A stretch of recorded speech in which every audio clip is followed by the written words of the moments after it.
In 1943, deep inside Berlin, Admiral Wilhelm Canaris, head of German military intelligence, read a report that seemed impossible. It claimed that an American factory in Michigan could build a bomber every hour.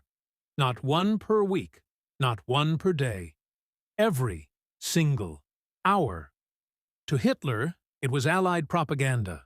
To Canaris, it was the number that spelled Germany's defeat.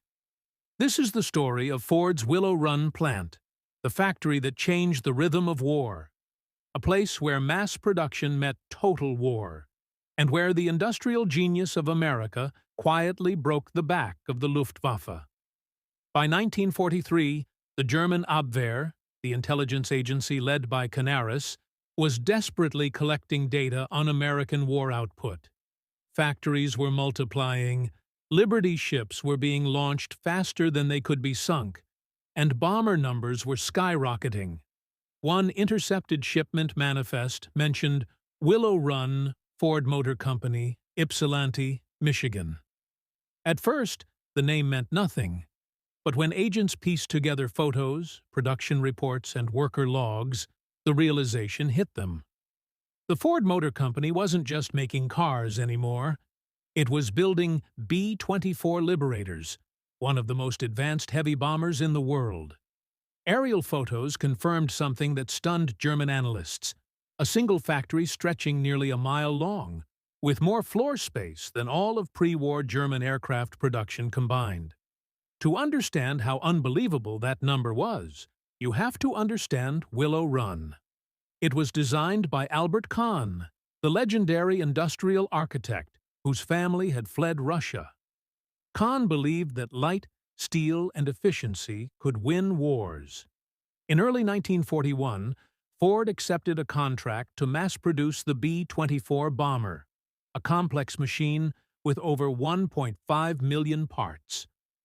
Most aircraft at the time were hand-built by craftsmen, but Henry Ford wanted to do something no one had ever done: apply the automobile assembly line to aviation. Willow Run covered 65 acres under one roof. A continuous line of workers, men and women, white and black, engineers and farm kids, built bombers step by step, just like Model Ts. Every 63 minutes, a brand new B-24 rolled out the hangar doors, engines gleaming in the sunlight. And unlike Germany, where slave labor and chaos slowed production, Willow Run's efficiency came from teamwork, skill, and pride.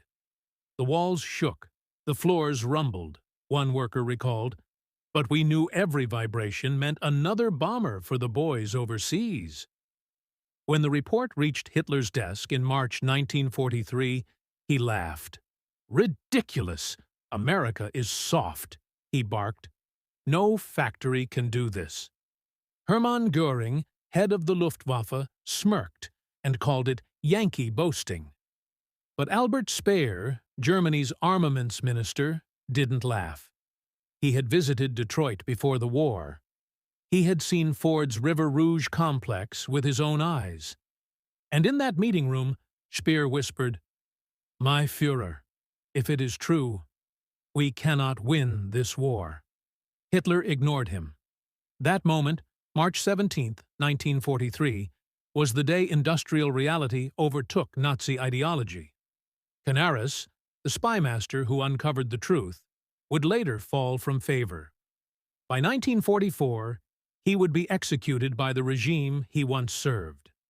Another casualty of Hitler's refusal to believe facts. By early 1944, the results of Willow Run's efficiency were visible in the skies over Europe. Operation Big Week, February 1944, saw over 3,500 Allied bombers hammering German factories day after day. Many of those aircraft were B-24 Liberators, stamped "Made in Willow Run." The Luftwaffe couldn't replace its losses fast enough. Each German fighter destroyed in combat took months to rebuild. Each Allied bomber lost was replaced within days.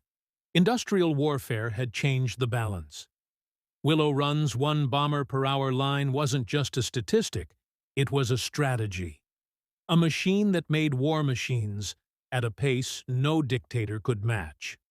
By 1945, Willow Run had built over 8,600 B-24 bombers, more than all of Germany's heavy bomber output during the entire war. Behind every rivet and every engine were thousands of workers, farmers' daughters, factory veterans, and women who had never touched a wrench before the war. They worked double shifts, through blackouts, through winter nights, believing that every bomber saved lives overseas. President Franklin Roosevelt had called America the arsenal of democracy. At Willow Run, that arsenal had a heartbeat, a steady mechanical rhythm, one plane at a time.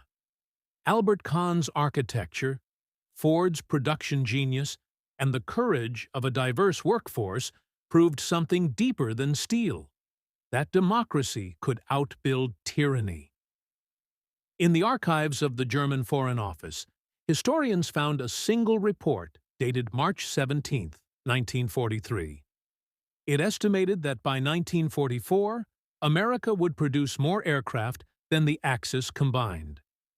At the bottom, in Canaris's handwriting, were just 4 words, greater than Der Krieg ist verloren. The war is lost. Willow Run was more than a factory. It was proof that freedom, organized, determined, and industrialized, could defeat fanaticism.